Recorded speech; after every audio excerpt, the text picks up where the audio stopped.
You are 19 years old, and the last thing your grandfather ever gave you was a wooden spoon he carved himself, its handle worn smooth by his own hands long before yours ever touched it. In the small village of Roshkovo, outside Smolensk, spoons like this pass through families the way names do, carried in a coat pocket through fields, through winters, through whatever comes. A small wooden inheritance older than most of the walls still standing in the village itself.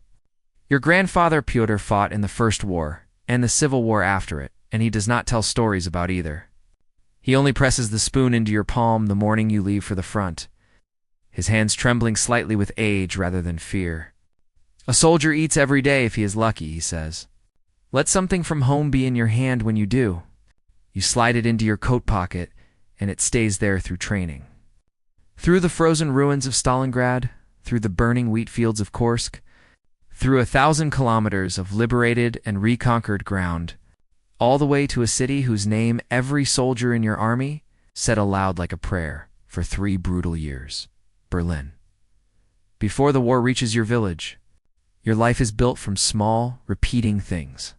Your mother Anna keeps chickens and complains that you feed them more than they need. Your younger sister Katya follows you through the fields asking questions you pretend annoy you. There is Nadia, the school teacher's daughter, who you have loved since you were both too young to understand what the word meant, and your closest friend, Grigory, who works beside you on the collective farm and cannot throw a punch to save his life, but can make an entire room laugh without trying.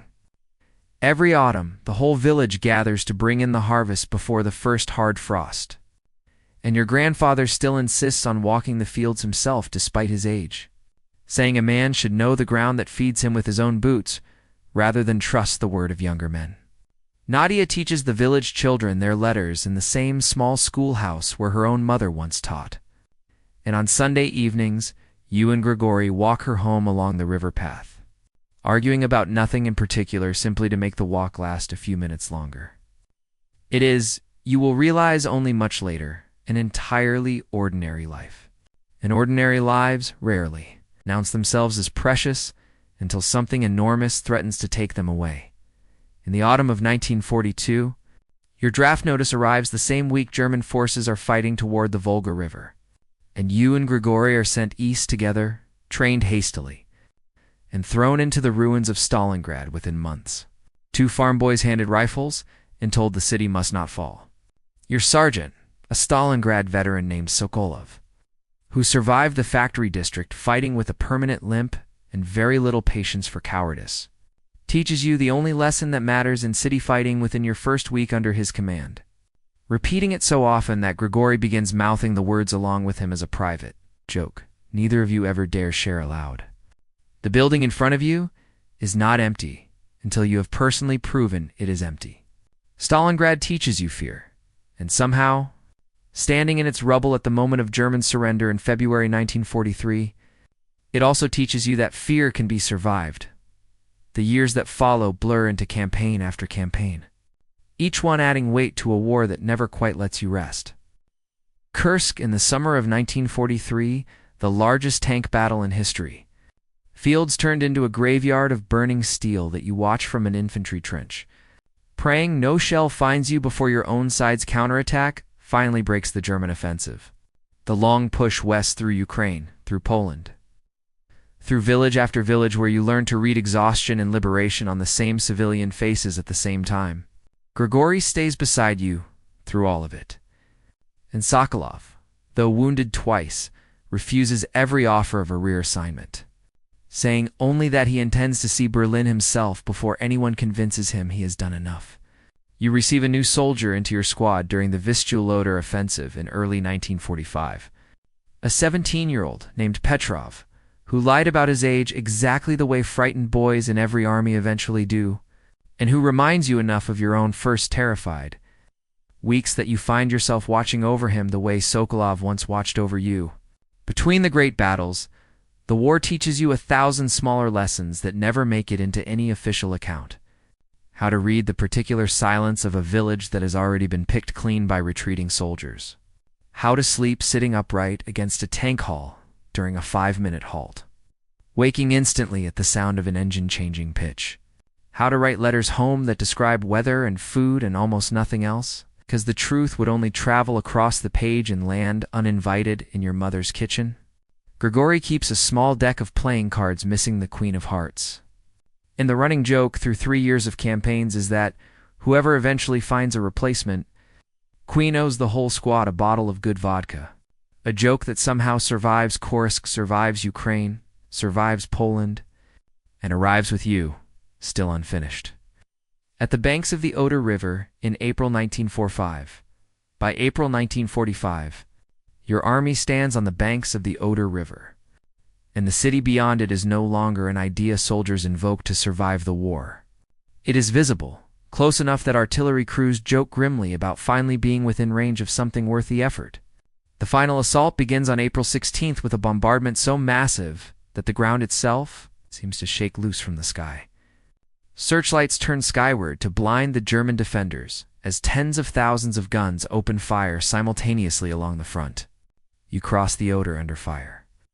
Through the Silo Heights, where German defenders dug into 3 lines of prepared positions, extract a brutal cost for every kilometer gained.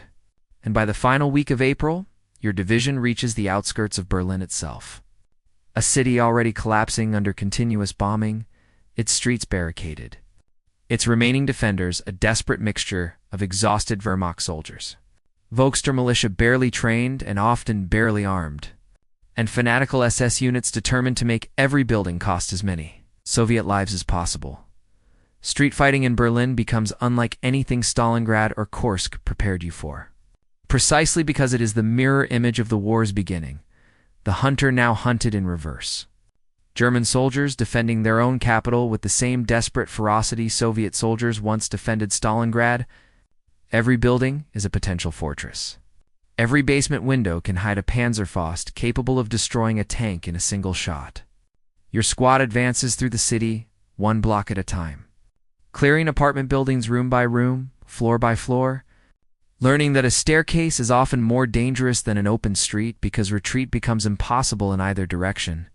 Sokolov, older now, slower from his old wounds, but somehow still first through every doorway, teaches Petrov the same lesson he once taught you. The building in front of you is not empty until you have personally proven it is empty.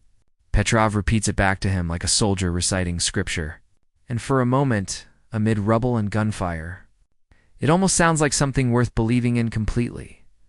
The fighting for a single street near the Landwehr Canal cost your company nearly a full day of continuous combat. German defenders falling back from building to building, contesting every collapsed wall and shattered doorway as though the entire war's outcome still depended on this particular stretch of pavement. Grigory is wounded in the leg crossing an open intersection under machine gun fire from a fortified corner building. And you and Petrov drag him behind a burned-out tramcar while Sokolov directs covering fire from a shattered shopfront. Grigory curses continuously through gritted teeth, more furious at missing the rest of the fight than frightened by the wound itself. And you recognize in his anger the exact same stubbornness that has kept him alive since Stalingrad. You leave him with a medic in a cleared cellar and continue forward, because Sokolov has taught you through 3 years and 1,000 kilometers that the war does not pause for grief, only for the brief silence between one building and the next. By the last days of April, your unit is fighting within sight of the government district. Streets choked with rubble, abandoned vehicles, and the particular smell of a city that has been burning for weeks without pause. Civilians emerge from cellars in the brief lulls between fighting, faces gaunt with hunger and fear. Uncertain whether the soldiers now controlling their street represent liberation or a different kind of danger entirely. An elderly woman presses a loaf of stale bread into Petrov's hands, weeping, though neither of you can fully understand her words. And Sokolov tells you afterward quietly that some of what a soldier carries home has nothing to do with the enemy at all.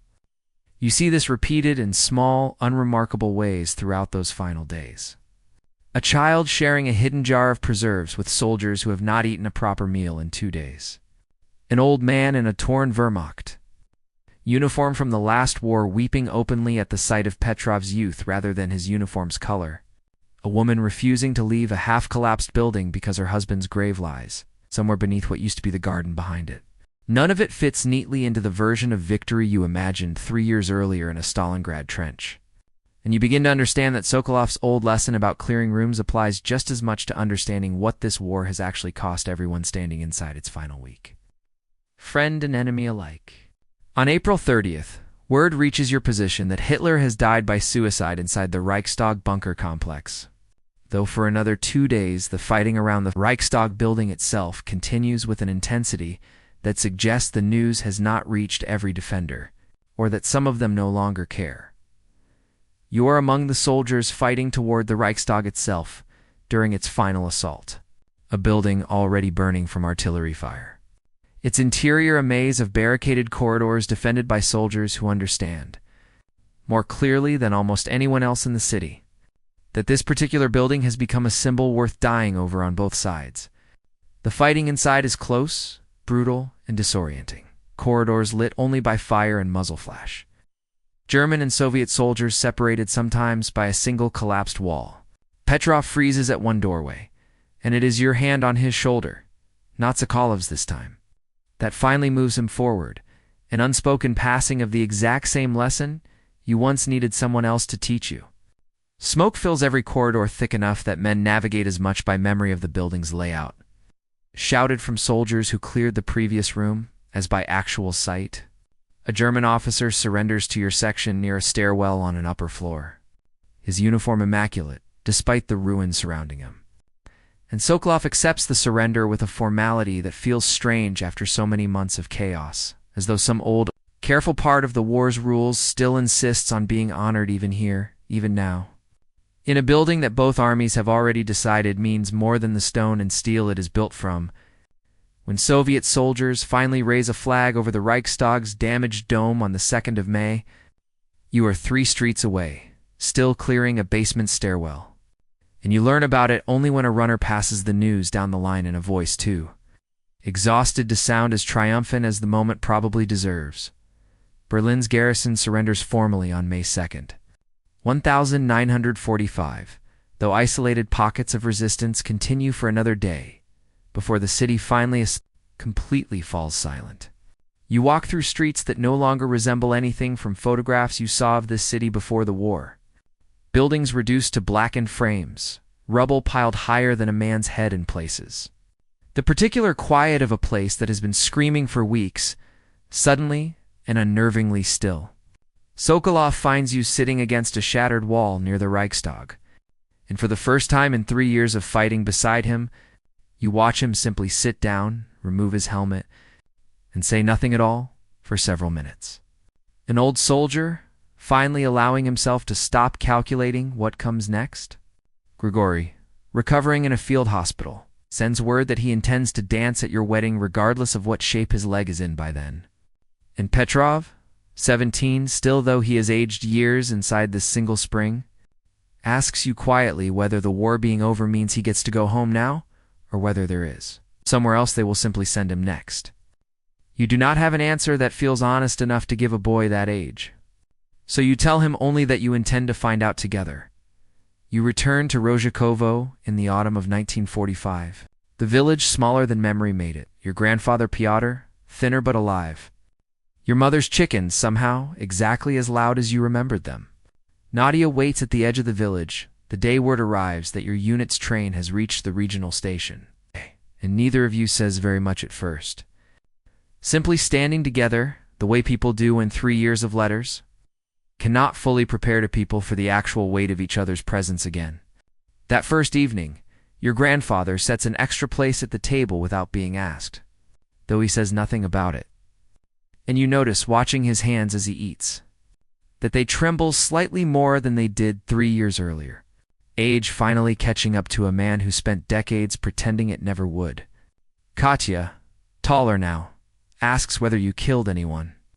And you tell her only that you tried very hard to bring your friends home instead, which is the truest answer you can offer a little sister without handing her something she is not yet old enough to carry. Grigory returns the following spring, leg permanently stiff, but very much alive, and true to his word. Dances clumsily and gladly at your wedding to Nadia that summer, the entire village laughing at his uneven rhythm in a way that feels for one evening. almost like the war never happened at all. You keep your grandfather's wooden spoon for the rest of your life, using it at every meal exactly the way he intended. Its handle growing smoother still under the particular kind of hands that survived Stalingrad, Kursk, and finally the last burning street of Berlin. When your own grandson is old enough to ask what you did in the war, you do not tell him about the Reichstag or the flag, or any of the moments that later found their way into books and films about that spring. You tell him about a sergeant named Sokolov who taught you that no room is truly cleared until you have looked yourself. About a friend named Grigory who could make an entire ruined city laugh for a moment, even while bleeding from a leg wound. And about a frightened boy named Petrov who you once steadied through a doorway the exact same way someone once steadied you. You tell him that Berlin did not fall in a single triumphant moment the way photographs suggest, but street by street, room by room, at a cost measured in friends who did and did not walk out the other side of it with you. Then you hand him the spoon, worn smooth now by 3 generations of hands. You tell him the only lesson that ever mattered enough to survive that long journey intact. Whatever war asks of your hands, let something gentle from home stay inside them anyway, for as long as you possibly can.